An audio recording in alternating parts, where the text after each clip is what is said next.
ഇന്നത്തെ ഹെഡിങ് നിങ്ങൾ കേട്ടു, ഗ്രേറ്റർ ബ്ലെസ്സിങ്സ്. എന്താണ് ഗ്രേറ്റർ ബ്ലെസ്സിങ്സ്? നമുക്ക് ബ്ലെസ്സിങ്സിനെ കുറിച്ച് അറിയാം. ബൈബിളിൽ മൊത്തം ബ്ലെസ്സിങ്സാണ്. ഏകദേശം 8000-ലധികം പ്രോമിസുകളാണ് നമ്മുടെ ജീവിതത്തിൽ നമുക്ക് വരേണ്ടത് ബൈബിൾ എഴുതിയിരിക്കുന്നത്. അതിലെ 1% പോലും നമുക്ക് കാണുന്നു പോലുമില്ല എന്നുള്ളതാണ് സത്യം. അപ്പോൾ ഈ ബ്ലെസ്സിങ്സിൽ പല തട്ടുകളുണ്ട്. ഒരു നോർമൽ ബ്ലെസ്സിങ്സ് ഉണ്ട്, ഹയർ ബ്ലെസ്സിങ്സ് ഉണ്ട്. നോർമൽ ബ്ലെസ്സിങ്സിന് നമ്മളൊന്നും ചെയ്യാനില്ല. കാരണം ഈ ദിവസങ്ങളിലൊക്കെ നമ്മൾ വാർഫെയറിനെ കുറിച്ച് സംസാരിച്ചു കേട്ടുകൊണ്ടിരിക്കുന്നു. ദാവീദ് എല്ലാം തിരിച്ചെടുത്തു നമ്മൾ അറിഞ്ഞു. അപ്പോൾ ആ ഒരു കണ്ടിന്യൂസ് ആയിട്ട് നമ്മളൊരു മെച്യൂരിറ്റി, അല്ലെങ്കിൽ എന്തിനാണ് പള്ളിയിൽ പോകുന്നത്, അതിൻ്റെ അർത്ഥം എന്താണ്, അതിൻ്റെ ആവശ്യം എന്താണ്, അതിൻ്റെ ഗുണം എന്താണെന്നുള്ള കാര്യങ്ങളെയൊക്കെ കുറിച്ച് നമ്മൾ സംസാരിച്ചു. അപ്പോൾ കഴിഞ്ഞ ആഴ്ചയിൽ നിങ്ങൾ കണ്ടു അവിടെ എന്തൊക്കെയാണ് വിടുതൽ നടന്നത്. അലർജി, 14 വർഷത്തെ അലർജി, ശോഭയുടെ അലർജി അല്ലേ. അപ്പോൾ ഞാൻ അലർജിക്ക് വേണ്ടിയൊന്നും പ്രാർത്ഥിച്ചില്ല, അതിൻ്റെ സോഴ്സിനെ ടച്ച് ചെയ്തു. അവളുടെ ഭർത്താവ്, എനിക്ക് പേരറിയത്തില്ല, കഴിഞ്ഞ പവർ മീറ്റിങ്ങിൽ തൃശ്ശൂരിൽ ഞാൻ കണ്ടു, ചോദിച്ചപ്പോൾ പറഞ്ഞു പിന്നെ തുമ്മിയിട്ടില്ല. ഇപ്പം തുമ്മാൻ ആഗ്രഹിച്ചാൽ പോലും ഒരു തുമ്മലില്ല. കാരണം 14 വർഷത്തെ പ്രശ്നമായിരുന്നു, സ്പോട്ടിൽ സൗഖ്യമായത്. അപ്പോൾ ഞാൻ പ്രാർത്ഥിക്കാതെ തന്നെ ഒരു സൗഖ്യമായത് ആ സോഴ്സിനെ നമ്മൾ ഡീൽ ചെയ്തുകൊണ്ടാണ്. അതുപോലെ തന്നെ പലരുടെയും സോഴ്സിനെ നമ്മൾ ഡീൽ ചെയ്തു. അപ്പം ഇന്ന് ഗ്രേറ്റർ ബ്ലെസ്സിങ്സ്, നമ്മൾ രക്ഷിക്കപ്പെടുന്ന ആ നിമിഷം നമ്മൾ ബ്ലെസ്സിങ്സിന് അവകാശികളായി മാറുകയാണ്. ഒരിക്കൽ ഞാൻ ഇതിനെക്കുറിച്ച് സംസാരിച്ചപ്പോൾ റോമർക്കെഴുതിയ ലേഖനം 8-ാം അധ്യായം അതിൻ്റെ 14, 15, 16 വാക്യങ്ങളിൽ ദൈവത്തിൻ്റെ ആത്മാവ് നടത്തുന്നവരെല്ലാം ദൈവമക്കൾ എന്ന് പറഞ്ഞിട്ട് ആ ഒരു പാസേജിൽ നോക്കുമ്പോൾ 2 വേർഡുകളാണ് ദൈവമക്കൾ എന്നുള്ളതിന് കൊടുത്തിരിക്കുന്നത്. ആദ്യത്തെ വേർഡ് എന്ന് പറയുന്നത് ഹിയോതെസിയ, രണ്ടാമത്തെ വേർഡ് എന്ന് പറയുന്നത്, കണ്ടോ, നിങ്ങൾ പിന്നെയും ഭയപ്പെടേണ്ടതിന് ദാസ്യത്തിൻ്റെ ആത്മാവിനെ അല്ല അഭാവിതാവ് എന്ന് വിളിക്കുന്ന പുത്രത്വത്തിൻ്റെ ആത്മാവിനെ അത്ര പ്രാപിച്ചത്. 16 പറഞ്ഞു. 16-ാം വാക്യത്തിൽ ദൈവാത്മാവ് നടത്തുന്നവർ അല്ല, 16 പറഞ്ഞു ദൈവത്തിൻ്റെ മക്കൾ എന്ന ആത്മാവ് താനും നമ്മുടെ ആത്മാവ് കൂടെ. ഇവിടെ ദൈവത്തിൻ്റെ മക്കൾ എന്നുള്ളതിന് ടെക്നോൻ എന്നുള്ള ഗ്രീക്ക് വേർഡാണ് ഉപയോഗിച്ചിരിക്കുന്നത്. അപ്പോൾ ദൈവത്തിന് ജനിച്ച ഉടനെ തന്നെ മകനാകത്തില്ല, പക്ഷേ മക്കളാകും. എന്ന് പറഞ്ഞു കഴിഞ്ഞിട്ടുണ്ടെങ്കിൽ ശിശുവാകും. അപ്പോൾ ജനിച്ച കുഞ്ഞാകും. പക്ഷെ കുഞ്ഞായതുകൊണ്ട് എല്ലാ ബ്ലെസ്സിങ്സും നമുക്ക് കിട്ടത്തില്ല. ഇപ്പം ഞാൻ പലപ്പോഴും ഞാനൊരു എന്താ പറയുന്നത്, ഡെമോ അവിടെ കാണിച്ചിട്ടുണ്ട്. കാരണം നിങ്ങളുടെ മക്കൾക്ക്, ചെറിയ കൊച്ചുങ്ങൾക്ക്, ബുദ്ധി ഉറക്കാത്ത കൊച്ചുങ്ങൾക്ക് നിങ്ങളുടെ അവസ്ഥയെക്കുറിച്ച് പറഞ്ഞാൽ അറിയത്തില്ല. അത് പോട്ടെ, നിങ്ങളുടെ അവസ്ഥ പോട്ടെ, നിങ്ങളുടെ സ്വത്തിനെക്കുറിച്ച് അവർക്ക് അറിയത്തില്ല.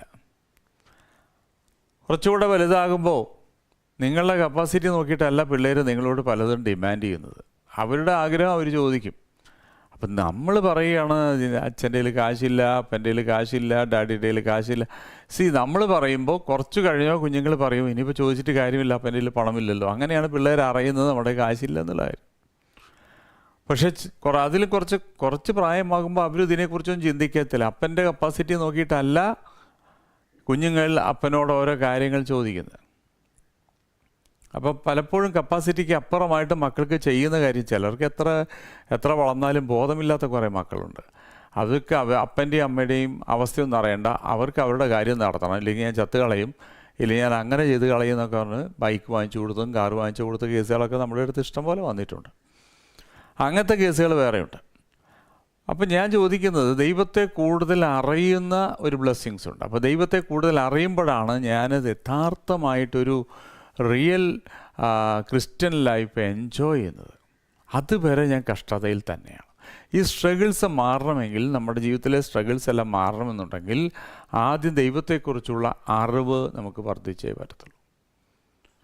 അപ്പോൾ ഈ മീറ്റിങ്ങിനൊക്കെ നമ്മൾ വരുന്നതിൻ്റെ ഒരു കാര്യം, ഇപ്പം ഞാനിന്ന് രാവിലെ ചിന്തിച്ച് പെട്ടെന്ന് എന്നെ സ്ട്രൈക്ക് ചെയ്തൊരു കാര്യം, 2 തിമോത്തിയോസ് 3:7 എടുത്തിരിക്കുന്ന always learning but never able to achieve.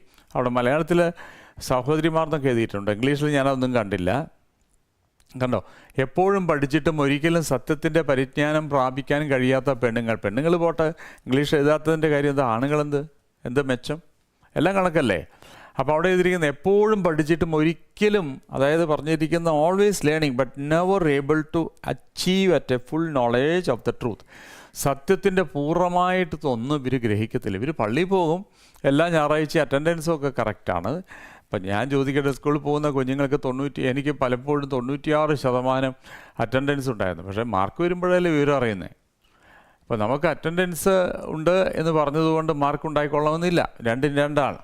കാരണം ഞാനവിടെ ഉണ്ട്, ഞാനവിടെ പോയി എന്നുള്ളത് കറക്റ്റാണ്. പക്ഷേ ഞാൻ പഠിച്ചില്ല എന്നുള്ളത് ഡിഫറെൻറ്റ്. ഇതുപോലെ തന്നെ പള്ളിയിൽ പോകുന്നു, അതുപോലെ തന്നെ വരുന്നു എന്നല്ലാതെ ഒരു മെച്യൂരിറ്റിയിലേക്ക് വരുന്നില്ല.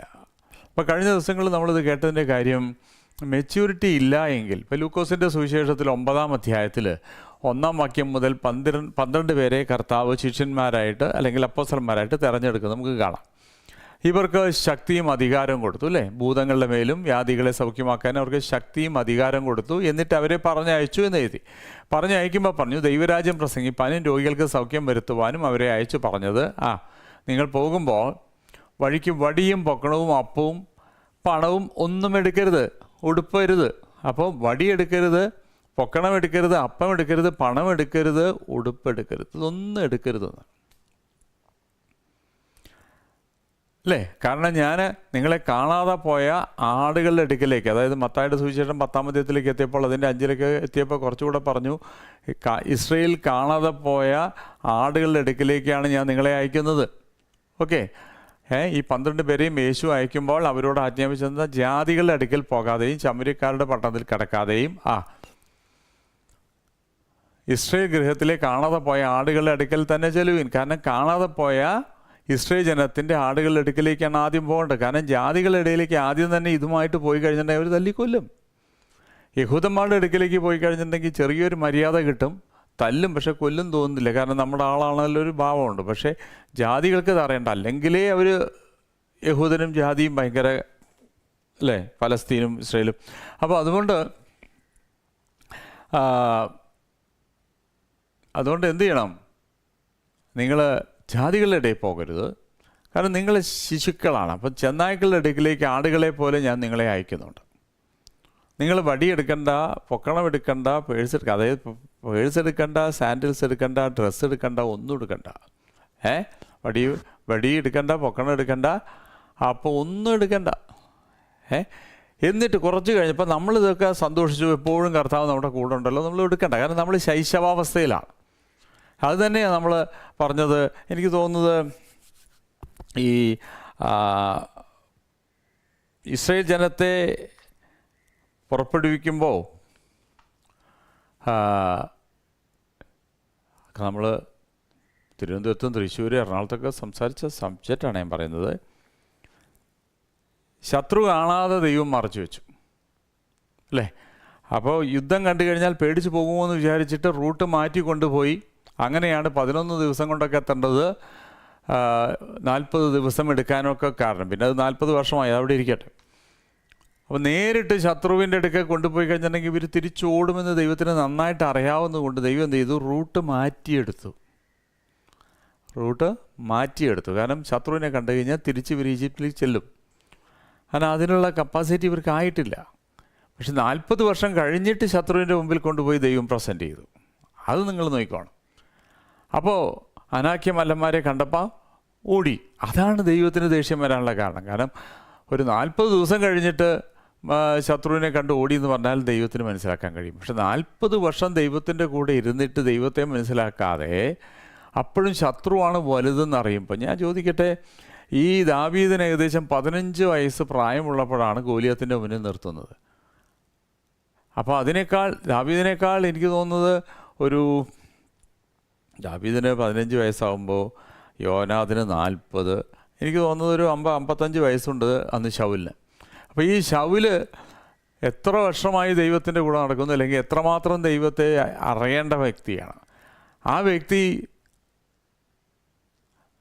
ധൈര്യമൊക്കെ നഷ്ടപ്പെട്ട് ഭയന്നിരിക്കുന്ന സമയത്താണ് 15 വയസ്സിൽ, ഇവിടെ 15 വയസ്സെന്നുള്ള അതിനേക്കാൾ കുറിച്ച് ഒരു 8 വയസ്സിനും 11 വയസ്സിനും ഉള്ളിലായിരിക്കും ദാവീദിൻ്റെ മേൽ അഭിഷേകം വന്നിരിക്കുന്നത്. അല്ലെങ്കിൽ അന്ന് ശമൂവേൽ അഭിഷേകം ചെയ്തത് എന്നൊക്കെയാണ് കമൻട്രിക്കാർ പറയുന്നത്. ഓക്കെ, ഏകദേശം 10-12 വയസ്സിലായിരിക്കാമെന്ന് വയ്ക്കാം.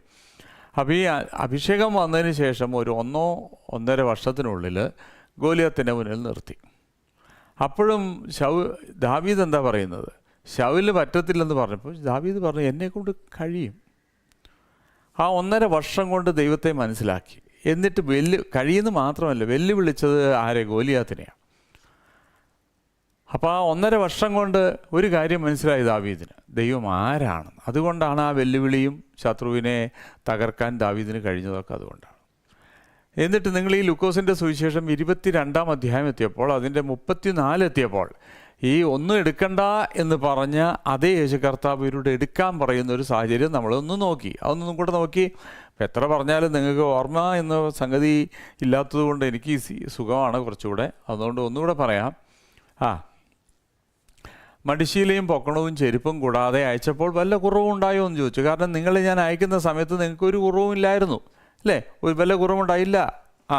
അപ്പം എന്താ പറഞ്ഞത്? അപ്പോൾ മടിശീലയുള്ളവൻ ഇപ്പം എന്ത് ചെയ്യണം? അതെടുക്കട്ടെ. അതുകൊണ്ട് തന്നെ പൊക്കണമുള്ളവനും ഇല്ലാത്തവനോ തൻ്റെ വസ്ത്രം വിറ്റ് വാൾ കൊള്ളട്ടെന്ന് പറഞ്ഞു. If you don't have a sword sell you a cloak and buy one. അങ്ങനെ പറഞ്ഞു കഴിഞ്ഞാൽ ഇപ്പോൾ എടുക്കേണ്ട, ആദ്യം വടി എടുക്കണ്ട എന്ന് പറഞ്ഞ അതേ യേശു കർത്താവ് ഇപ്പം പറഞ്ഞു വടിയെടുക്കണം എന്നല്ല, വാളെടുക്കണം എന്നാണ്. ഇപ്പോൾ ഇവിടെ വാളെന്ന് പറയുന്നത് എല്ലാവരെയും പിടിച്ച് കൊല്ലുക എന്നുള്ളതല്ല. വാളെന്ന് പറഞ്ഞാൽ മെച്യൂരിറ്റിയെ കാണിക്കുന്ന, നിങ്ങൾ യുദ്ധമാണ് ഇനിയുള്ളത്. അപ്പോൾ ഞാൻ പറഞ്ഞു വരുന്നത് 2 ബ്ലെസ്സിങ്സ് ഉണ്ട്. ഒന്ന് ഓട്ടോമാറ്റിക്കായിട്ട് വരുന്നൊരിതുണ്ട്. അപ്പോൾ നമ്മൾ ഈ കാറ്റത്ത് മാങ്ങ വീഴുന്ന് കാത്തിരിക്കുന്ന പോലെ ഈ ബ്ലെസ്സിങ്സ് എന്ന് പറഞ്ഞാൽ വല്ലതും വീണ് കിട്ടിയായി അങ്ങനെ പോകും. ഒരു 90% അങ്ങനെ ജീവിക്കുന്നവരാണ് രക്ഷിക്കപ്പെട്ടവർ. അപ്പോൾ നമ്മൾ വലിയ പ്രതീക്ഷയും വലിയ മോഹമൊക്കെ ആയിട്ട് ഇരിക്കും. എന്നിട്ട് കിട്ടുന്നില്ലെങ്കിൽ കൊണ്ട് പറഞ്ഞു, ദൈവത്തിൻ്റെ ഹിതമായിരിക്കത്തില്ല, അതാണ് എൻ്റെ നിന്ന് അത് മാറ്റപ്പെട്ടത്, അല്ലെങ്കിൽ എൻ്റെ ആണെങ്കിൽ എൻ്റെ അടുക്കിലേക്ക് വരും.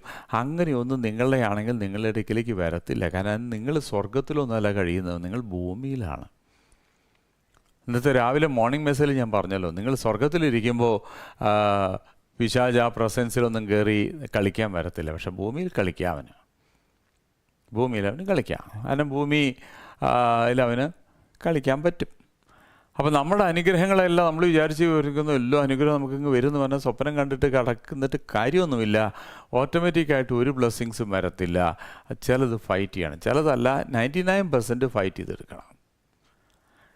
കാരണം ഇതുകൊണ്ടാണ് ഇസ്രായേൽ ജനത്തോട് തുടക്കത്തിലേ പറഞ്ഞത്, നിങ്ങൾ പോകുന്ന സ്ഥലം പാലും തേനും ഒക്കെ ഒഴുകുന്ന ദേശമാണെങ്കിലും ഇവിടെ അനാക്യരുണ്ട്, യെബൂസ്യരുണ്ട്, പിന്നെ ഹിത്യരുണ്ട്, ലേവ്യരുണ്ട്, പെരിസ്യരുണ്ട്, കനാന്യരുണ്ട്, അമാലേക്യരുണ്ട്. അപ്പോൾ ഇതൊക്കെ എന്തിനാ വാണിംഗ് തരുന്നത്? ഇതൊക്കെ അറിഞ്ഞിട്ട് വേണം നീ പുറപ്പെടാൻ. കാരണം അവിടെ ചെല്ലുന്ന സമയത്ത് അയ്യോ ഇതൊന്നും എന്നോട് പറഞ്ഞില്ലെന്ന് പറയല്ലേ.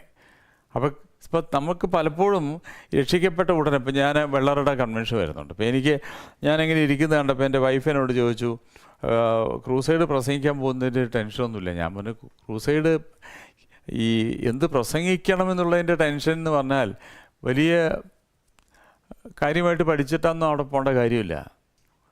കാരണം എങ്ങനെ ചെറുതാക്കാൻ നോക്കുന്നുള്ളതിൻ്റെ ടെൻഷനാണ് എനിക്ക്. കാരണം നിങ്ങൾക്ക് ഇതൊന്നും മനസ്സിലാകുന്നില്ലെങ്കിൽ ഈ നാട്ടുകാർക്ക് ഇതുപോലും മനസ്സിലാവുമോ? അപ്പോൾ കുറേ കാലമായിട്ട് ഞാൻ ഈ കട്ടിക്കുള്ളത് പ്രസംഗിച്ച് ഞാൻ ഇവൻ നോർത്ത് ഇന്ത്യയിൽ വരെ പോകുമ്പോൾ ഞാൻ സ്ട്രോങ് ആയിട്ട് തന്നെയാണ് പ്രസംഗിക്കുന്നത്. ഇപ്പോൾ കേരളത്തിലേക്ക് വരുമ്പോൾ വീണ്ടും ഞാൻ അതിന് വെള്ളം ചേർത്ത് ഡൈല്യൂട്ട് ചെയ്ത് കൊടുക്കണം. അതിനിപ്പോൾ എനിക്കെന്ത് ടെൻഷന്?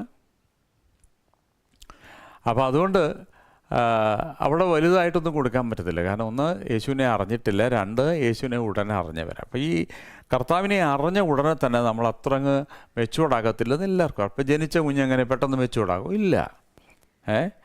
അപ്പോൾ കഴിഞ്ഞ ദിവസങ്ങളിൽ ഈ ഭൂതം വന്ന വ്യക്തികളിൽ നിന്ന് തന്നെ തിരിച്ചതിനെ ശാസിക്കുമ്പോൾ വീണ്ടും ഭൂതം വരുന്നു. അപ്പോൾ ഇതിൻ്റെ കാര്യത്തൊക്കെ പറഞ്ഞു കഴിഞ്ഞാൽ ഈ ആരംഭത്തിലൊക്കെ ഇത് നടക്കും.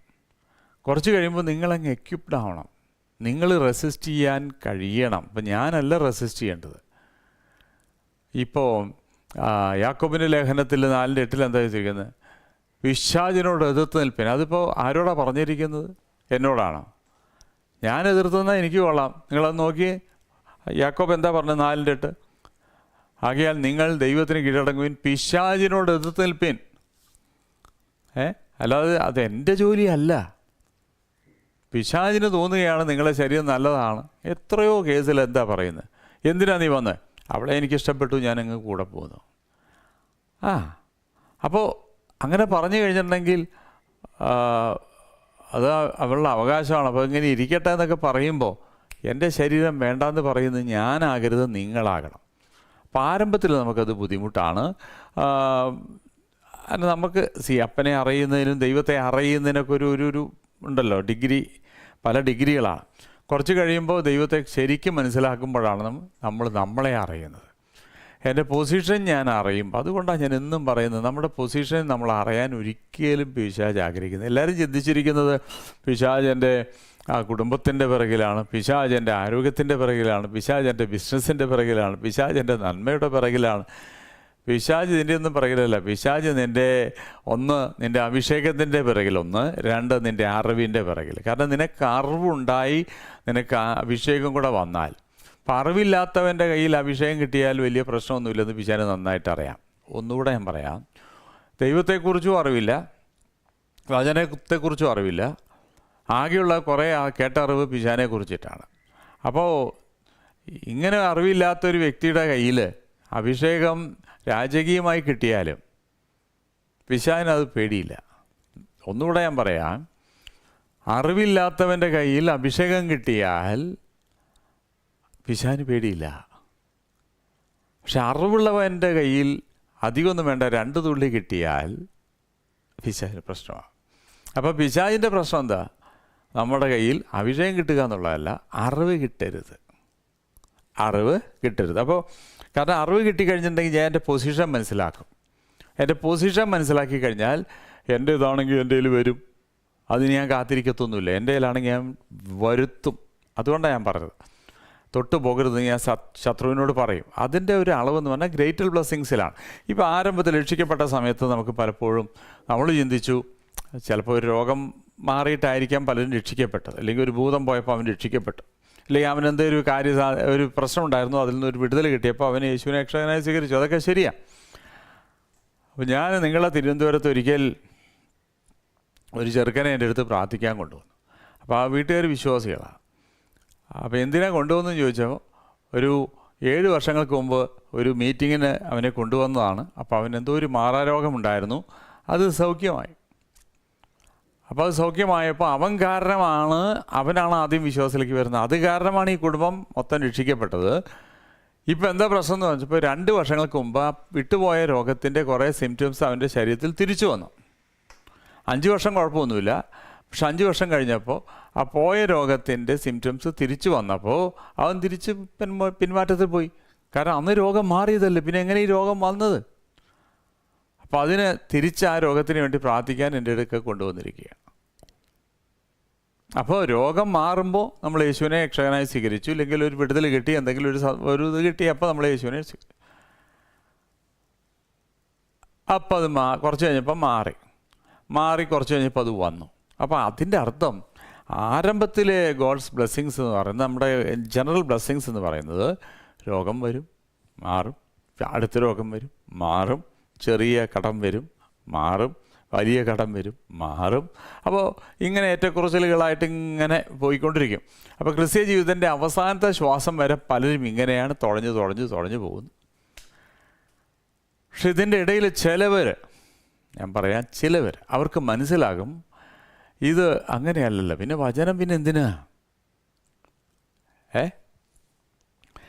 ഇപ്പോൾ ഞാൻ നിന്നെ സൗഖ്യമാക്കുന്ന യഹോവ, അവൻ്റെ അടിപ്പിണരാൽ നിനക്ക് സൗഖ്യമായി, നിന്നെ സമ്പന്നനാക്കാൻ അവൻ ദരിദ്രനായി, അബ്രഹാമിൻ്റെ സകല ബ്ലെസ്സിങ്സ് നിനക്കുണ്ട്, നിൻ്റെ ശാപം അവൻ ക്രൂശിലെടുത്തു. അപ്പോൾ ഇങ്ങനെയൊക്കെയുള്ള വാക്യങ്ങളൊക്കെ കേട്ട് പഠിച്ച ഒരു വ്യക്തി, അല്ലെങ്കിൽ മെച്ചൂർഡാകുന്ന സമയത്ത്, ഒരു രോഗം വരുന്ന സമയത്ത് അവൻ അതിനെ റെസിസ്റ്റ് ചെയ്യും. അവൻ രോഗത്തെ റെസിസ്റ്റ് ചെയ്യും. അവൻ്റെ ശരീരത്തിൽ കയറാനുള്ളതല്ല പിശാചെന്ന് അവനൊരു സ്റ്റാൻഡ് എടുക്കും. അപ്പോഴാണ് പിശാച് പറയുന്നത്, സോറി ഞാൻ പൊക്കോളാം, നിനക്കറിയുമോ? നിനക്കറിയോ? അപ്പോൾ ഒരിക്കൽ ഞാൻ നിങ്ങളോടിത് പറഞ്ഞിട്ടുണ്ട്. ഒരു 3 ദൈവദാസന്മാർ ഒരു പിശാചിനെ ശാസിക്കും. എന്ത് വന്നാലും ഈ പിശാച് പോകുന്നില്ല. അപ്പം അതിലൊരാൾ പറഞ്ഞു, നമുക്കൊരു കാര്യം ചെയ്യാം, നമുക്ക് ഒരു 3 ദിവസം ഉപവസിക്കാം, എന്നിട്ട് തിരിച്ചു വന്നിട്ട് നമുക്കിതിനെ ശാസിക്കാം. ഇത് ബാംഗ്ലൂരിലുണ്ടായ സംഭവമാണ്, മലയാളികളാണ്. ഇവർ 3 പേരും കൂടെ ഉപവസിച്ചിട്ട് ഈ ഭൂതത്തെ ശാസിക്കാൻ തിരിച്ച് ആ വീട്ടിൽ വന്നപ്പോൾ പിശാച് ഇളകി. പക്ഷെ പിശാച് ഒരു കാര്യം പറഞ്ഞു. അതിന് ഒരു നേരം വെണ്ടയ്ക്ക സാമ്പാറും കൂട്ടി ഭക്ഷണം കഴിച്ചല്ലോ എന്ന് പറഞ്ഞു. അപ്പോൾ ഇവർ തമ്മിൽ നോക്കി ആരാ. അപ്പോൾ പിശാച് കാണിച്ചു കൊടുത്തത് ഇവനാന്ന് പറഞ്ഞു. പിശാച് സർവജ്ഞാനിയൊന്നുമല്ല, അതവിടെ ഇരിക്കട്ടെ. ഇവർ ചോദിച്ചു, നീ കഴിച്ചോ എന്ന് ചോദിച്ചു. വെണ്ടയ്ക്ക സാമ്പാറൊന്നുമല്ല, പക്ഷേ ഞാൻ കഴിച്ചു എന്ന് പറഞ്ഞു. ഇവരങ്ങ് വഴക്കായി. നല്ലൊരു ചാൻസ് ആയിരുന്നു, നമ്മളെല്ലാവരും കൂടി ഒരുമിച്ച് തീരുമാനിച്ചതാണ്, എന്നിട്ട് അത് അങ്ങനെയാണ് ഇപ്പോൾ പോകുമായിരുന്നു, നീ കാരണമാണ് ഇതിങ്ങനെ ആയതെന്നൊക്കെ പറഞ്ഞ് വലിയ പ്രശ്നമുണ്ടായപ്പോൾ സാധാരണ ഒരു വിശ്വാസി ആ വഴി വന്നപ്പോൾ ഈ വഴക്ക് കേട്ടോണ്ടിരിക്കുക. അപ്പോൾ എന്താ ചോദിച്ചപ്പോൾ ഇവർ പറഞ്ഞു, ഈ പഹയം കാരണമാണല്ലേ നല്ലൊരു ചാൻസ് കിട്ടിയതാന്നൊക്കെ പറഞ്ഞ് ഈ വന്ന വിശ്വാസി എന്ത് ചെയ്തു? യേശുവിൻ്റെ നാമത്തിൽ അവർ ഉപസിക്കാതിരിക്കും, യേശുവിൻ്റെ നാമത്തിൽ നിന്ന് ഈ ശരീരം വിട്ട് പോകണമെന്ന് പറഞ്ഞു. ഒരു 5-10 മിനിറ്റിൽ എന്തായാലും ആ വ്യക്തിയെ ഈ വിശ്വാസി അങ്ങ് സ്വതന്ത്രമാക്കി. ഉണ്ടായ സംഭവമാണ്. അപ്പോൾ പിശാചിനോട് ഈ ശാസിക്കുന്ന സമയത്ത് ഈ വ്യക്തി പറഞ്ഞു, അവരുപസിക്കുകയോ പ്രാർത്ഥിക്കുകയോ അത് അവരും ദൈവമായിട്ട് തീർത്തോളും കേട്ടോ. യേശുവിൻ്റെ നാമത്തിലാണ് ഞങ്ങൾ പറയുന്നത്, അതുകൊണ്ട് യേശുവിൻ്റെ നാമത്തിൽ പോകണമെന്ന് പറഞ്ഞപ്പോൾ പിശാച് പോകുമ്പോൾ പിശാച് പറഞ്ഞു, ഇത് 3 ദിവസം മുമ്പേ ആ പൊട്ടന്മാർ പറഞ്ഞത് അന്നേ ഞാൻ പോകുമായിരുന്നു. 3 ദിവസം മുമ്പേ ഇത് പറഞ്ഞിരുന്നെങ്കിൽ അന്നേ ഞാൻ പോകുമായിരുന്നു. അപ്പോൾ നമുക്ക് അതുകൊണ്ടാണ് പറഞ്ഞത്, എതിർത്ത് നിൽപ്പിൽ നിന്നാൽ നിങ്ങളെ വിട്ടുപോകും, നീതിമാൻ അറിവിനാൽ വിടുവിക്കപ്പെടുന്നു. അല്ലേ? സദൃശവാക്യം 11:9 കൊടുത്തിരിക്കുന്നത് നീതിമാൻ അറിവിനാൽ വിടുവിക്കപ്പെടുന്നു. അല്ലേ? ഹോസിയ 4 വന്നപ്പോൾ പറഞ്ഞു, എൻ്റെ ജനം നശിക്കുന്നത് അറിവില്ലായ്മയിലാണ്. അപ്പോൾ അറിവില്ലായ്മയാണ് ഏറ്റവും വലിയ വിഷയം. അപ്പോൾ അതുകൊണ്ട് ഗ്രേറ്റർ ബ്ലെസ്സിങ്സ് വേണമോ, നമ്മൾ അതോറിറ്റി അങ്ങ് എടുക്കുകയാണ്. യേശുവിൻ്റെ നാമത്തിൽ നിന്നുള്ള അതോറിറ്റി അങ്ങ് എടുക്കുകയാണ്, ലെഫ്റ്റും റൈറ്റും അങ്ങ് എടുക്കുകയാണ്. ഓക്കെ. അപ്പോൾ ബ്ലെസ്സിങ്സ് ബൈബിളിൽ ഒരുപാടുണ്ടെങ്കിലും നമ്മുടെ ജീവിതത്തിൽ ഇത് വരാത്തതിൻ്റെ മെയിൻ കാരണം എന്ന് പറയുന്നത് നമുക്ക് ഇതിനുള്ള കഴിവില്ല, ശക്തിയില്ല, നമ്മളിപ്പോഴും ശൈശവാവസ്ഥയിലിരിക്കുകയാണ്. അപ്പോൾ 1 കൊരിന്ത്യർ 13:11 വിശുദ്ധനായ പൗലോസ് ഒരു കാര്യം പറഞ്ഞു. 1 കൊരിന്ത്യർ 13:11. അപ്പം ഇന്ന് രാവിലെ ഞാൻ ഇതിനെക്കുറിച്ച് ധ്യാനിച്ചുകൊണ്ടിരിക്കുമ്പോൾ അതെന്നിട്ട് നോക്കി 1 കൊരിന്ത്യർ 13:11 പൗലോസ് പറയുന്നുണ്ട്, ഞാൻ ശിശുവായിരുന്നപ്പോൾ ശിശുവിനെ പോലെ സംസാരിച്ചു. ഞാൻ ഒരു കാലത്ത് ശിശുവായിരുന്നു, ശിശുവിനെ പോലെ ഞാൻ ചിന്തിച്ചു, ശിശുവിനെ പോലെ എൻ്റെ ആറ്റിറ്റ്യൂഡ് ശിശുവിനെ പോലെ ആയിരുന്നു. പക്ഷെ പുരുഷനായതിനു ശേഷം ഞാൻ ശിശുവിനുള്ളത് അബാൻഡൻ, അല്ലെങ്കിൽ ഞാൻ ജസ്റ്റ് കെപ്റ്റ് അസൈഡ്. അപ്പം ഞാൻ ശിശുവായിരുന്നപ്പോൾ ഞാൻ ശിശുവിനെ പോലെ ചിന്തിച്ചു, ശിശുവിനെ പോലെ. അല്ലേ? നമുക്കിപ്പോൾ ചില കാര്യങ്ങളൊക്കെ നമ്മൾ അന്ന് ചെയ്തതൊക്കെ നമുക്ക് ഓർക്കുമ്പോൾ നമുക്ക് തന്നെ ചിന്തിക്കും. നമുക്ക് ആരെങ്കിലും അത് പറയുമ്പോൾ കഴിഞ്ഞ ദിവസം വലിയൊരു പാസ്റ്റർ കർണാടകയിൽ, അപ്പോൾ കഴിഞ്ഞ ദിവസം ഞാൻ ബാംഗ്ലൂരിൽ പോയപ്പോൾ കണ്ടു. അപ്പോൾ ഇവൻ ഈ മൂക്കിൽ ഇങ്ങനെ കൈയിട്ടുകൊണ്ട് ഇങ്ങനെ അധികം നടക്കുമായിരുന്നു, ഒരു വള്ളി ട്രൗസർ ഇട്ട്. എന്നെ കണ്ടവന് പേടിയാണ്. ഇന്നിപ്പോൾ വലിയ ചർച്ചിൻ്റെ വലിയ പാസ്റ്ററും കൺവെൻഷൻ പ്രീച്ചറൊക്കെ. അപ്പോൾ ഞാൻ ചെവി പിടിക്കുകയായിരുന്നു. അപ്പോൾ ഞാൻ അവിടുത്തെ അസിസ്റ്റൻറ്റ് പാസ്റ്റർ. അപ്പോൾ ഈ പിള്ളേരൊക്കെയാണ്. അപ്പോൾ അന്ന് ഈ ചെറുക്കൻ മൂക്കിൽ കൂടെ വിരലിട്ട് ഇങ്ങനെ ഇങ്ങനെ ഇങ്ങനെ കൊണ്ട് നടക്കുമ്പോൾ ഓടാന്ന് പറഞ്ഞ് ഓടിക്കും. അപ്പോൾ കഴിഞ്ഞ ദിവസം ഞാൻ പറഞ്ഞ്, അവനാണോ നീ എന്ന് ചോദിച്ചു. കാരണം ഈ മൂക്കിൽ വിരൽ വിട്ടുകൊണ്ട് നടക്കുന്ന ആ ചെറുക്കനാണോ ഈ പാസ്റ്റർ, ഫേമസ് പാസ്റ്ററായെന്ന് ചോദിച്ചപ്പോൾ അവനാകെ ചമ്മൽ. എല്ലാവരും മുമ്പിൽ വെച്ചിട്ടല്ലേ ഞാൻ ചോദിക്കുന്നത്. അതേ അങ്കിൾ അതന്നെ, എനിക്ക് ഓർമ്മയുണ്ട് എന്നൊക്കെ അവൻ ഇങ്ങോട്ട് പറയാം. അപ്പോൾ നമുക്ക് ചിലതൊക്കെ നമ്മൾ ചെയ്തത് നമുക്ക് തന്നെ നമ്മൾ അതാ പറഞ്ഞത്, പുരുഷനായപ്പോൾ ഞാൻ ശിശുവിനുള്ളത് വിട്ടുകളയാത്ത കുറേ പേരുണ്ട്, അത് പോട്ടെ. ഞാൻ ശിശുവിനുള്ളത് നിരൂപിച്ചു, പുരുഷനായതിനു ശേഷം ഒന്ന് പറഞ്ഞേ, പുരുഷനായതിനു ശേഷം. അപ്പോൾ ഇതിൽ ഈ ഫിസിക്കലി ഒരു പുരുഷത്വം എന്നുള്ളത് പോലെ തന്നെ സ്പിരിച്വലി ഒരു പുരുഷത്വമുണ്ട്. നമുക്കറിയാലോ, അഡൽട്ട്ഹുഡും ഓൾഡ് ഏജും ചൈൽഡ്ഹുഡും ഒക്കെ ഉള്ളതുപോലെ തന്നെ സ്പിരിച്വലി നമുക്ക് ചൈൽഡ്ഹുഡിന് ഒരു പ്രായമുണ്ട്, അത് കഴിഞ്ഞാൽ ഒരു അഡൽട്ട്ഹുഡുണ്ട്. എന്തുകൊണ്ട് നിങ്ങളതിന് വരുന്നില്ല? അതുകൊണ്ടാണ് പറഞ്ഞത്, പലപ്പോഴും ലേൺ ചെയ്യുന്നു, പക്ഷേ മെച്യൂരിറ്റിയിലേക്ക് വരുന്നില്ല എന്ന് തിമോത്തിയോസ് 2 തിമോത്തിയോസ് 3 നമ്മൾ വായിച്ചത്. ഇപ്പോൾ ഈ മോശയെക്കുറിച്ച് പറയുന്നത് ദൈവപുരുഷനായ മോശ, ദാവീദ് ദൈവപുരുഷനായ ദാവീദ്, ഏലിയാവ് ദൈവപുരുഷനായ ഏലിയാവ്, ഏലീശ ദൈവപുരുഷനായ നമ്മുടെ വീടിൻ്റെ മുന്നിലൂടെ ഇടയ്ക്കിടയ്ക്ക് നടക്കുന്ന ആ മനുഷ്യൻ സൂനകാരത്തി എന്താ പറഞ്ഞത്, ഒരു ദൈവപുരുഷനാണെന്ന്.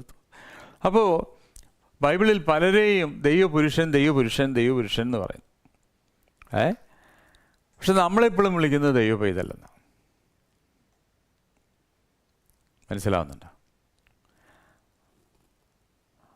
പുറത്ത് മാത്രം, അകത്തല്ല, പുറത്ത് മാത്രം അഭിഷേകം വന്നിരുന്ന ആ പഴയ നിയമ ഭക്തന്മാരെ വിളിച്ചിരുന്നത് ദൈവപുരുഷന്മാരെന്നാണ്. നമ്മളെ ഓക്കെ ദൈവ പൈതൽ എന്ന് വിളിച്ചോട്ടെ, കുഴപ്പമൊന്നുമില്ല. രക്ഷിക്കപ്പെട്ട ആ സമയത്ത് പിന്നെ നമ്മൾ പൈതലല്ലേ. പക്ഷേ രക്ഷിക്കപ്പെട്ടിട്ട് ഇപ്പോൾ ഒരു 28-40 വർഷം ആയിട്ട് 40 വർഷം കഴിഞ്ഞിട്ടും വിളിക്കുന്നത് ദൈവ പൈതലായി ഞാൻ ജീവിക്കും, ഈ ദൈവപൈതലിനോട് കരുണ തോന്നണേ. അതിൻ്റെ അർത്ഥം എന്താ? പുരുഷനായിട്ടില്ലെന്നുള്ളതാണ്. അപ്പോൾ പുരുഷനാകാത്തോടത്തോളം കാലം നമുക്ക് ഫിസിക്കലി ഒരു ഗ്രോത്തും കാര്യങ്ങളൊക്കെ ഉണ്ട്, പക്ഷേ ഫിസിക്കലി ഉണ്ടെങ്കിലും സ്പിരിച്വലി ഇപ്പോഴും ചൈൽഡിഷാണ്. അങ്ങനെ വരുമ്പോൾ വഴി കൂടെ പോകുന്ന പിശാചിനൊന്ന് തല്ലണം തോന്നിക്കഴിഞ്ഞാൽ കയറി തല്ലുമ്പോൾ വേണ്ട, കന്നഡക്കാരെ ഇതുപോലെ കന്നഡക്കാരോട് സംസാരിച്ച് എന്നൊരു വിളിയുണ്ട്. ഒന്നും ചെയ്യാൻ കഴിഞ്ഞില്ലെങ്കിൽ അവൻ്റെ ആ ശബ്ദം കേൾക്കുമ്പോൾ ആൾക്കാർ ഓടിപ്പോവും. അത് പിന്നെന്തോ വലിയ ആളാന്നുള്ള രീതിയിൽ ഇതൊക്കെ വിളിക്കും. എന്ന പോലെ തന്നെ പിശാചിനോട് എന്ന് പറയാനുള്ളൊരു ത്രാണി നമുക്കില്ല. കാരണം ഒരുപാട് ബാലം ഇങ്ങനെ കേൾക്കുന്നുണ്ടെന്നല്ലാതെ. ഇപ്പോൾ ഹെബ്രായർക്ക് എഴുതിയ ലേഖനം 5:12-13-14 നിങ്ങൾ നോക്കി. ഹെബ്രായർ 5:12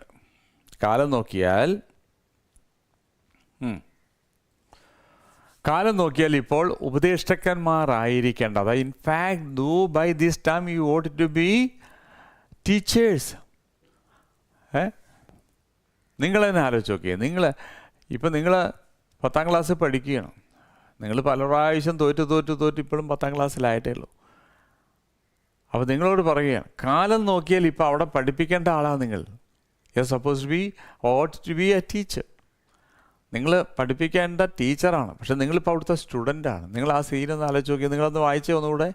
കാലം നോക്കിയാൽ ഇപ്പോൾ ടീച്ചേഴ്സ് ആയിരിക്കേണ്ട നിങ്ങൾക്ക് ദൈവത്തിൻ്റെ അരുളപ്പാടുകളിലെ ആദ്യ പാഠങ്ങളെ തന്നെ വീണ്ടും വീണ്ടും വീണ്ടും വീണ്ടും ഉപദേശിച്ചു തരുവാൻ ആവശ്യമായിരിക്കുന്നു. ഇപ്പോൾ ഈ കൺവെൻഷനിലെ വെള്ളരുടെ കൺവെൻഷനിൽ നമ്മൾ ഒരു യേശുവിനെ രക്ഷകനായി സ്വീകരിക്കാൻ താല്പര്യമുള്ളവരോട് കൈ ഉയർത്താൻ പറയും, ഇല്ലെങ്കിൽ അവരോട് മുന്നോട്ട് വരാൻ പറയും. എവിടെ ചെന്നാലും കുറേ വിശ്വാസികൾ കൂടെ ഓടി വരും. അപ്പോൾ ഇതുവരെ അവർ രക്ഷിക്കപ്പെട്ടു എന്നുള്ളൊരു ഉറപ്പ് അവർക്ക് ഇതുവരെ വന്നിട്ടില്ല. അപ്പോൾ ഒരാളോട് ഞാൻ പറഞ്ഞു, നിങ്ങൾ രക്ഷിക്കപ്പെട്ട അല്ല, ഞാൻ ഒന്നുകൂടെ സറണ്ടർ ചെയ്യുക. ഓരോ പ്രാവശ്യവും സറണ്ടർ സറണ്ടർ ഒരു പ്രാവശ്യമേ ഉള്ളൂ. നിങ്ങൾ ഒരിക്കൽ യേശുവിലങ്ങ് സറണ്ടർ ചെയ്താൽ നിങ്ങൾ യേശുവിൻ്റെതായി. അല്ല, ഇടയ്ക്കിടയ്ക്ക് സറണ്ടർ ചെയ്യാന്ന് പറഞ്ഞു വെച്ചിട്ടുണ്ടെങ്കിൽ കത്തോലിക്കരും മറിയോടൊക്കെ പറയുന്ന പോലെ തന്നെ ഞങ്ങളോട് ക്ഷമിക്കണമേ, ഇത് എത്ര കാലം നിങ്ങൾ പറഞ്ഞുകൊണ്ടിരിക്കും. ഞങ്ങൾക്ക് വേണ്ടി അപേക്ഷിക്കണേ. നിങ്ങൾ അങ്ങനത്തെ ആ ഗ്രൂപ്പാണ് ഇപ്പോൾ. നിങ്ങൾക്ക് ഡയറക്റ്റ് ആക്സസ് ഉണ്ട്. അപ്പോൾ തീർന്നില്ല. 12 കാലം നോക്കിയാൽ ഉപദേശകന്മാരാണ്, പക്ഷേ ആദ്യ പാഠങ്ങളെ നിങ്ങൾക്ക് ഉപദേശിച്ചു തരേണ്ട ആവശ്യം വന്നിരിക്കുന്നു. കട്ടിയായുള്ള ആഹാരമല്ല, പാലത്രേ നിങ്ങൾക്ക് ആവശ്യമൊന്നും വന്നിരിക്കുന്നു. അപ്പോൾ നമ്മൾ വിചാരിച്ചിരിക്കുന്നത് 10ാം ക്ലാസ്സിൽ പഠിക്കുന്നവന് ഒരിക്കലും ഫീഡിംഗ് ബോട്ടിൽ നമ്മൾ പ്രതീക്ഷിക്കുന്നില്ല. പക്ഷെ അവന് ബിരിയാണി പറ്റത്തില്ല, അവന് ചോറൊന്നും കട്ടിയുള്ളൊന്നും പറ്റത്തില്ല. അവൻ ചോദിക്കുകയാണ് ഫീഡിംഗ് ബോട്ടിൽ. അപ്പോൾ പൗലോസ് ക്ലിയറായിട്ട്, പൗലോസ് തന്നെ ആയിരിക്കണം ഹെബ്രായ എഴുതിയിരിക്കുന്നത്. അപ്പോൾ പൗലോസ് പറയുന്നത് കാലം നോക്കിയാൽ ഉപദേശകന്മാരാണ്, പക്ഷെ ഇപ്പോൾ ABCD ആണ് പഠിക്കുന്നത്. കട്ടിയായുള്ള ആഹാരമല്ല, പാലത്രയും നിങ്ങൾക്ക് ആവശ്യം. ഇപ്പം ഒന്ന് മനസ്സിലാക്കിയപ്പോൾ, അടുത്ത് സംസാരിച്ചപ്പോൾ മനസ്സിലായി വലിയ വിവരമൊന്നുമില്ല, അതുകൊണ്ട് പാല് കൊടുത്താൽ മതി എന്ന് മനസ്സിലായി. എന്നിട്ട് അടുത്ത വാക്യം നോക്കി. പാൽ കുടിക്കുന്നവനല്ല, നീതിയുടെ വചനത്താൽ പരിചയമില്ലാത്തവൻ അത്രേ അവൻ ശിശുവല്ലോ. കാരണം anyone who lives on milk being still in infant, അവനിപ്പോഴും ശൈശവാവസ്ഥയിൽ ഇരിക്കുകയാണ്. ഇപ്പോഴും ശൈശവാവസ്ഥയിലിരിക്കുകയാണ്. വചനത്തെക്കുറിച്ച് വലിയ പരിചയവും ഒന്നുമില്ല. അടുത്തത്, കട്ടിയായുള്ള ആഹാരം നന്മതിന്മകളെ തിരിച്ചറിയാൻ തർക്കത്താൽ അഭ്യസിച്ച് ഇന്ദ്രിയങ്ങളുള്ളവരായി പ്രായം തിരിഞ്ഞവർക്കേ പറ്റുള്ളൂ. ആണ്ടാ, അപ്പം പ്രായമുള്ളവർക്ക്, അതായത് ആത്മീയമായിട്ട് മെച്ചൂർഡായവർക്ക് മാത്രമേ കട്ടിയുള്ളൂ. അതുകൊണ്ടാണ് ഒരിക്കൽ തൃശ്ശൂർ സംസാരിക്കുമ്പോൾ അവരിപ്പോൾ എല്ലാവരും ചർച്ച നിന്ന് വിട്ടുപോയി. അവർ പറഞ്ഞു, ഈ ചർച്ചയിൽ ആൾ വരാത്തതിൻ്റെ കാര്യം ബിഷപ്പ് കട്ടിയുള്ളത് പ്രസംഗിച്ചിട്ടാണ്. ഞാൻ പറഞ്ഞു, എനിക്കിനി നിങ്ങളുടെ സ്റ്റാൻഡേർഡിലേക്ക് എനിക്ക് താഴാൻ പറ്റത്തില്ല, നിങ്ങൾക്ക് എൻ്റെ സ്റ്റാൻഡേർഡിലേക്ക് കയറാം. ഒരു കാലത്ത് എനിക്ക് വേർഡൊന്നുമില്ലായിരുന്നു. ഞാനിങ്ങനെ ഈ കാക്കയുടെയും പൂച്ചയുടെയും കഥ പറഞ്ഞിട്ടാണ് ഞാൻ സുവിശേഷ വേല ആരംഭിച്ചത്. പക്ഷേ ഇന്നിപ്പോൾ എനിക്ക് ആ ലെവലിലേക്ക് പോകാൻ പറ്റത്തില്ല. അപ്പോൾ നിങ്ങൾ പറയുന്നു നിങ്ങൾക്ക് മനസ്സിലാവുന്നില്ല, അതുകൊണ്ടാണ് നിങ്ങൾ മറ്റുള്ളവരുടെ പേരിൽ പഴിചാരുന്നത്. ആര് പറഞ്ഞു എന്നോട് ചോദിച്ചപ്പോൾ അതൊന്നുമില്ല, പുതിയ ആരോ പറഞ്ഞു. ശരി, അപ്പം ഞാൻ പറഞ്ഞിട്ട് പുതിയ ആൾക്കാരങ്ങനെ പറഞ്ഞോട്ടെ, നിങ്ങൾക്ക് മനസ്സിലാവുന്നുണ്ടോ? ഇല്ല. അവരാണെങ്കിൽ 10-15 വർഷമായിട്ട് വിശ്വാസിയാണ്. എന്നിട്ടാണ് എന്നോട് പറയുന്നതെന്ന് കട്ടി കുറയ്ക്കാൻ. അപ്പോൾ സദൃശ്യവാക്യങ്ങൾ 1:5-6-7 വായിക്കുമ്പോൾ എ വൈസ് മാൻ, TLB നന്നായിട്ട് കൊടുത്തിട്ടുണ്ട്. ഓക്കെ, വൈസ് മാൻ, സദൃശ്യവാക്യം പ്രോവർബ്സ് 1:5. ജ്ഞാനി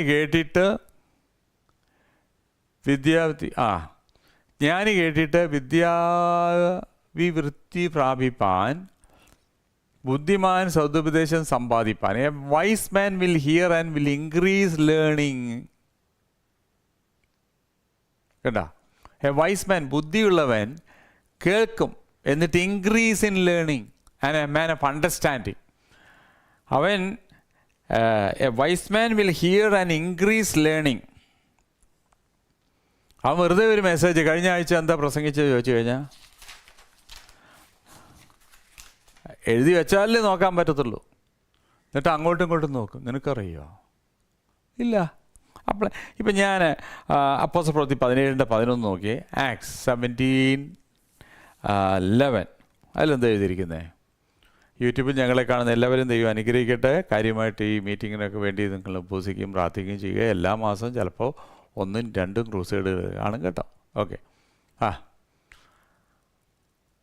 അവർ തെസ്സലോനിക്കയിലുള്ളവരെക്കാൾ ഉത്തമന്മാരായിരുന്നു. അവർ വചനം പൂർണ്ണ ജാഗ്രതയോടെ കൈക്കൊണ്ടതല്ലാതെ അതങ്ങനെ തന്നെയോ എന്ന് ദിനംപ്രതി തിരുവെഴുത്തുകളെ പരിശോധിച്ചു വന്നു. അപ്പം അങ്ങനെ വന്നു കഴിഞ്ഞിട്ടുണ്ടെങ്കിൽ they receive the word with all readiness of mind. എന്നിട്ട് എന്താ പറയുന്നത് വെച്ചാൽ they search the scriptures daily whether these things are so.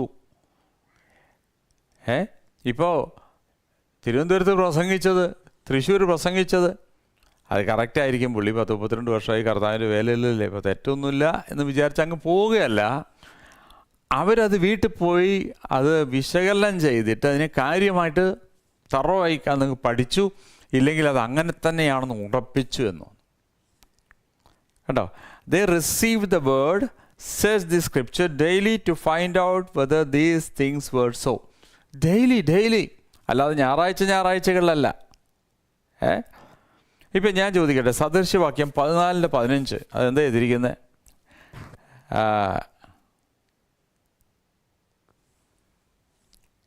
Proverbs 14:15, 14 അധ്യായം.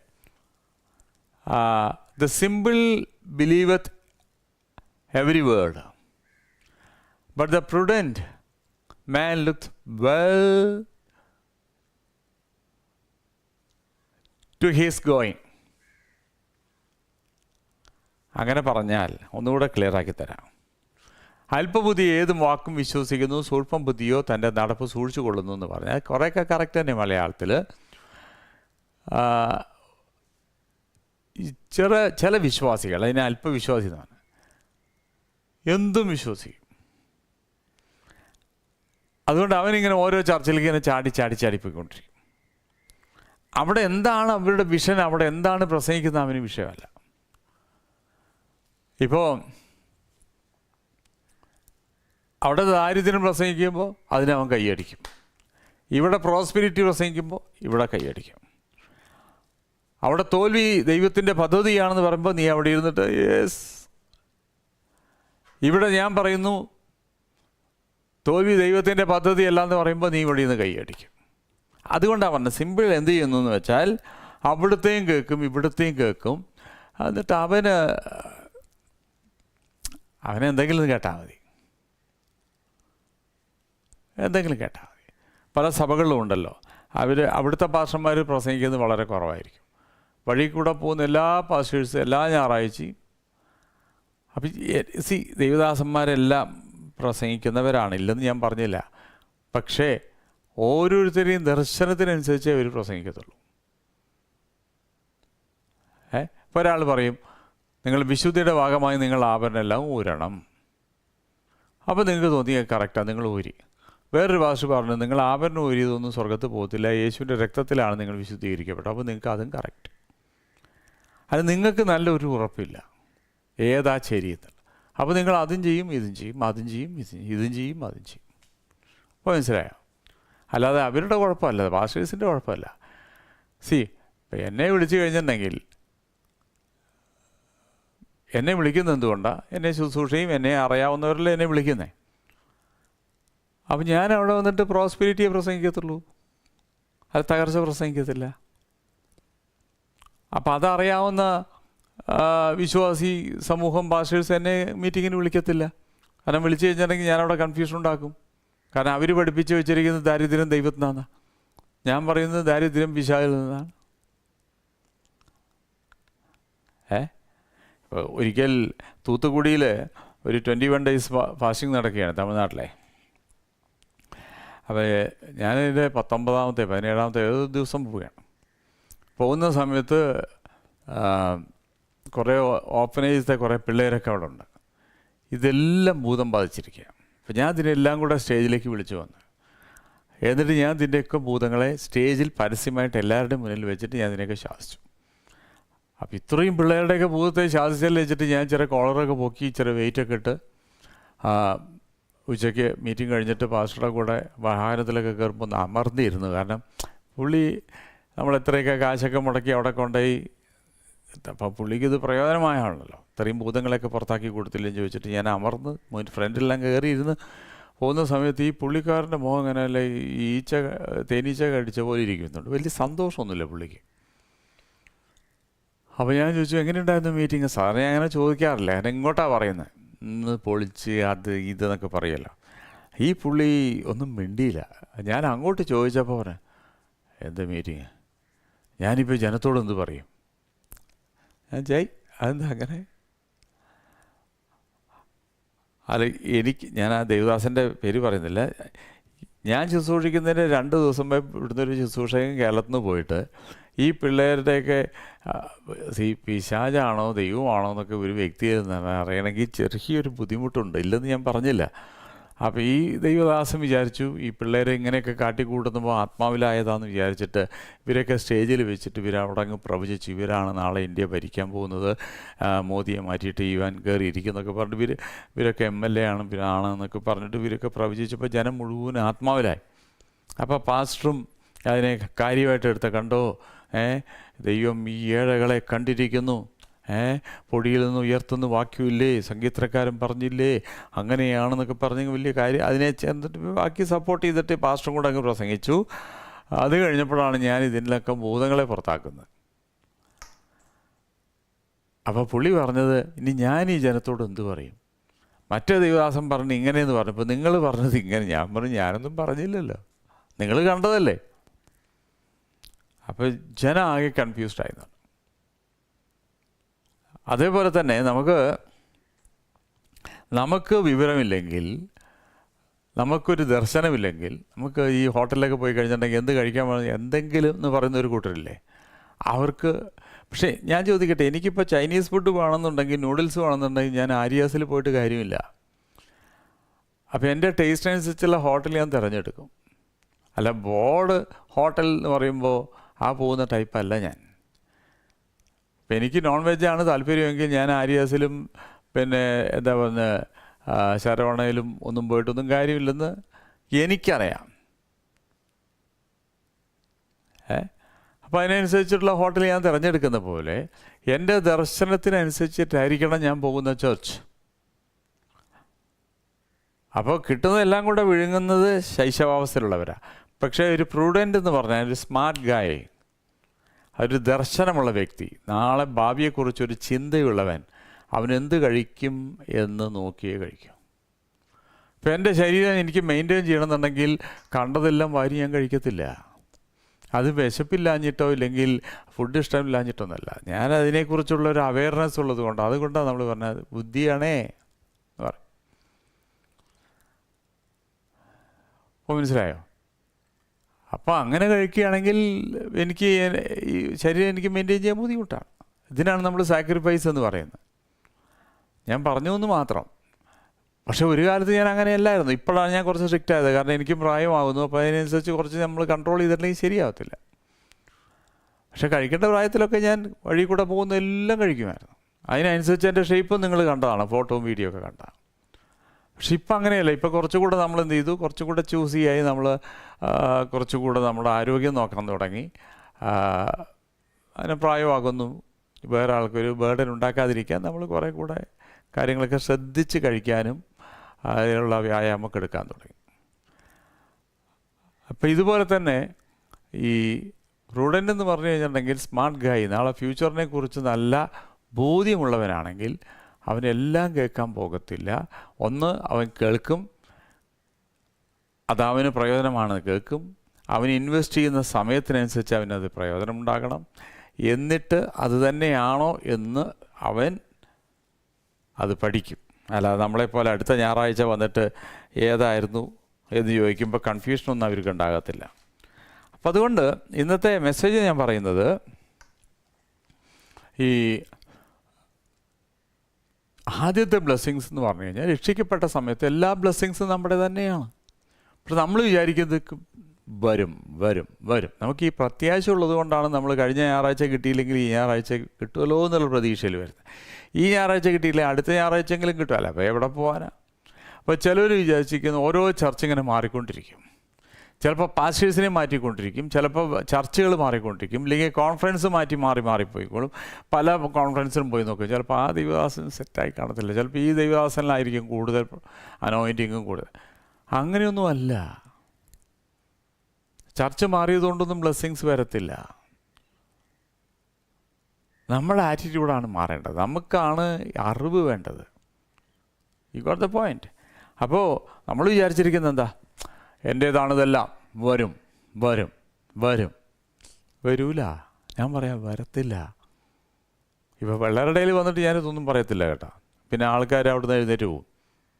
നിങ്ങൾ ഇതിൻ്റെ അകത്ത് കയറുമ്പോഴാണ് നമ്മൾ പറയുന്നത്. ഇതിന് വേറൊരു കാര്യമുണ്ട്. ഞാൻ പറയാറില്ല, പക്ഷെ പലരും പറയുന്നത് എന്താ, നിങ്ങൾ ഇതിലേക്കങ്ങ് വന്നു കഴിഞ്ഞാൽ നിങ്ങളെല്ലാ അവസ്ഥയും മാറുന്നു. ഞാൻ അങ്ങനെ ഒരിക്കലും പറയത്തില്ല. അത് വെള്ളറട വന്നാലും ഞാൻ പറയത്തില്ല. മാറത്തില്ല എന്നുള്ളതല്ല. നിങ്ങൾ വിചാരിച്ച പോലെ ഇന്ന് രക്ഷിക്കപ്പെട്ടു, ഇപ്പം പലരും ചെയ്ത പോലെ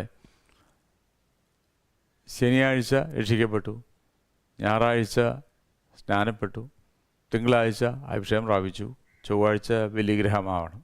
ആ പരിപാടി നടക്കത്തില്ല. അതുകൊണ്ടാണ് ഞാൻ പറഞ്ഞത്. യഥാർത്ഥമായി ദൈവത്തെ അറിഞ്ഞു കഴിഞ്ഞിട്ടുണ്ടെങ്കിൽ, ഞാനൊരു പച്ചപ്പൊക്കെ കാണാൻ ചില വർഷങ്ങളെടുത്തു. പക്ഷെ ദൈവം എന്നെ മാനിച്ചു. ആദ്യത്തെ ഒരു 10 വർഷം കൊണ്ടൊക്കെ ദൈവം എന്നെ മാനിച്ചു. പക്ഷേ ഞാൻ ഉദ്ദേശിച്ച ലെവലും ഒന്നും ആയില്ല.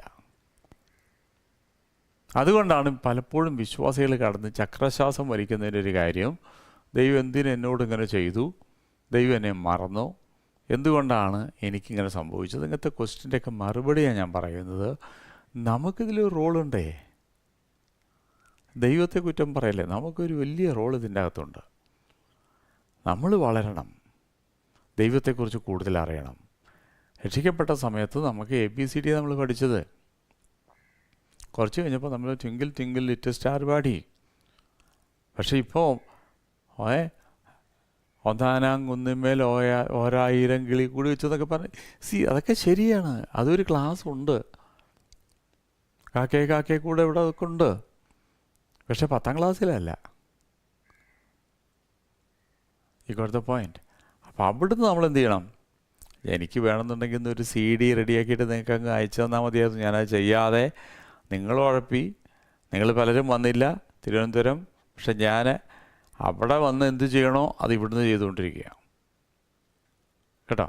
അപ്പം അതുകൊണ്ട് ഇതുപോലെ ക്രൂസൈഡുകളൊക്കെ ഉള്ള സമയത്ത് ചില ബുധനാഴ്ചകളിൽ അത് അവിടുത്തെ മീറ്റിംഗ് കൂടിപ്പോയതാണോ പ്രശ്നം? കുറയ്ക്കണോ? 2 ആക്കിയാൽ മതിയോ മാസത്തിൽ? ഞാനിപ്പോൾ ഈ വെള്ളിയാഴ്ച അവിടെ വന്നിട്ട് 1-2 ഹോളും കൂടെ നോക്കുന്നുണ്ട് കേട്ടോ. അത് നോക്കാനായിട്ട് ഞാൻ തിരുവനന്തപുരത്ത് അവിടെ ഇറങ്ങി ആ ഹോളൊക്കെ നോക്കിയതിന് ശേഷമാണ് ഞാൻ വെള്ളറടയ്ക്ക് പോകുന്നത്. അപ്പം ഞാൻ വെള്ളിയാഴ്ച രാവിലെ ഞാൻ തിരുവനന്തപുരത്തുണ്ട്. ഓക്കെ. അപ്പോൾ ദൈവത്തിൻ്റെ ബ്ലെസ്സിങ്സ് എല്ലാവർക്കും. ദൈവത്തിന് മുഖപക്ഷമൊന്നുമില്ല, ദൈവത്തിന് മുഖപക്ഷമില്ല. ദൈവത്തിന് ഒരാളോട് കൂടുതൽ സ്നേഹം, ഒരാളോട് കുറവൊന്നുമില്ല. അപ്പോൾ നിങ്ങൾ ചിന്തിക്കും, ഒരുത്തനെ ദൈവം നന്നായിട്ട് അനുഗ്രഹിച്ചു, നമ്മളെ ദൈവം മറന്നു. അങ്ങനെയൊന്നും ദൈവം ചെയ്യത്തില്ല. ദൈവം അങ്ങനെയും ചെയ്യത്തില്ല. പിന്നെ എന്തുകൊണ്ടാണെന്ന് വെച്ചാൽ അവൻ അറിവിനാൽ ഉയർന്നു പോയി. അതുകൊണ്ടാണ് ദാവീദ് താൻ മരിക്കാൻ പോകുന്നു. ഇപ്പോൾ ശലോമോനാണ് അടുത്ത രാജാവ്. അപ്പോൾ ശലോമോനെ അവിടെ കയറുന്നതിന് മുമ്പേ ദാവീദ് ആദ്യം മകന് പറഞ്ഞു കൊടുത്തെന്താണെന്ന്, എങ്ങനെയെങ്കിലും കുറച്ച് പണം ഉണ്ടാക്കിക്കോ കേട്ടോ, ഭരിക്കാൻ പോവല്ലേ, മാക്സിമം എവിടെ നിന്നൊക്കെ കക്കാൻ പറ്റുമോ അതൊക്കെ കട്ടോ. എന്നിട്ടൊക്കെ മക്കൾക്ക് പറഞ്ഞു കൊടുത്തിട്ടല്ല മരിച്ചത്. പുള്ളി പറഞ്ഞു, വേറെ ഒന്നും വേണ്ട, get wisdom, get understanding, get knowledge. ഈ 3 കാര്യം നോക്കിക്കോളാൻ പറഞ്ഞു. 3 കാര്യം നോക്കിക്കോളാൻ പറഞ്ഞു. അത് തന്നെയാണ് സദൃശവാക്യം 24:3 വിശുദ്ധനായ ഇതേ ശലോമോൻ പറഞ്ഞത്. ഉയർച്ച വേണോ അത് നോക്കി. എനിക്ക് തോന്നുന്നു ശരിയാ. സദൃശവാക്യങ്ങൾ 24:3 എഴുതിയിരിക്കുന്നത്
അത് ചെയ്തതിൽ നിന്ന് എനിക്കെന്ത് കിട്ടി, ഇതൊക്കെ എനിക്ക് മനസ്സിലാവണം.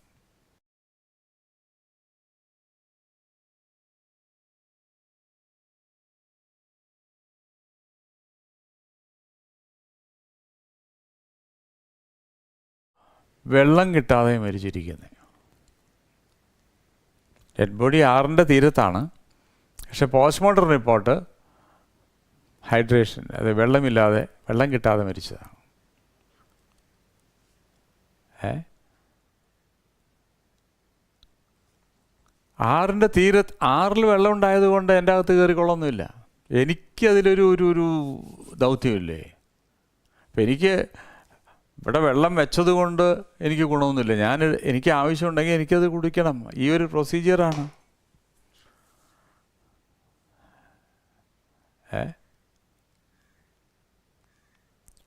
ഒരാൾ ഭക്ഷണം കഴിക്കാതെ മരിക്കാൻ കിടക്കുകയാണ്. അപ്പോൾ ഡോക്ടർ പറഞ്ഞു ഏത് നിമിഷവും മരിക്കും പെട്ടെന്ന്. അപ്പോൾ പിന്നെന്ത് ചെയ്യാനാ?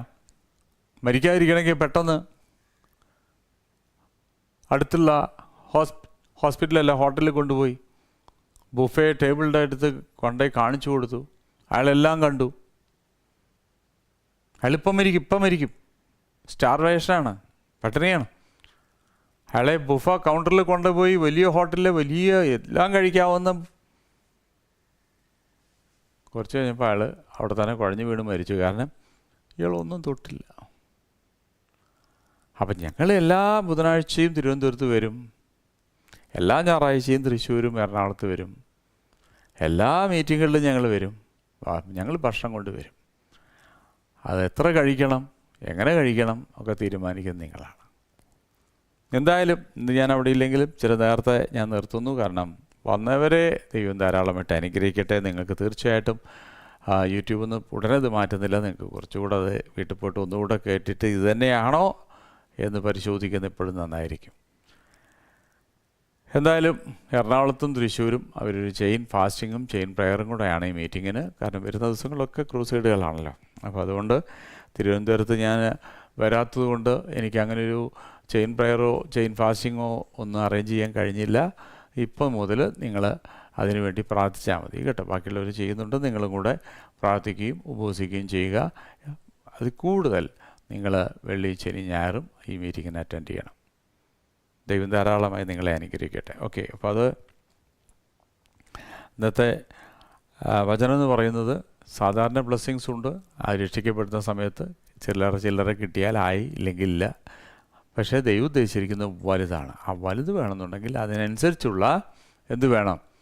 ഒരു ക്രിസ്ത്യൻ മെച്യൂരിറ്റി നമുക്കുണ്ടാകണം, അണ്ടർസ്റ്റാൻഡിങ് നമുക്കുണ്ടാകണം, മെച്യൂർഡാകണം. അങ്ങനെയാണെങ്കിൽ ഞാൻ പുരുഷത്വം കാണിക്കും, ഞാൻ പുരുഷനാകും. അപ്പം ഞാൻ ചോദിച്ചു വാങ്ങും, അല്ലെങ്കിൽ ഞാൻ വിളിച്ചു വരുത്തും. ഈ വചനങ്ങളാൽ ദൈവം ധാരാളമായി നിങ്ങളെ അനുഗ്രഹിക്കട്ടെ. ഏതായാലും ഞാൻ വന്നില്ല.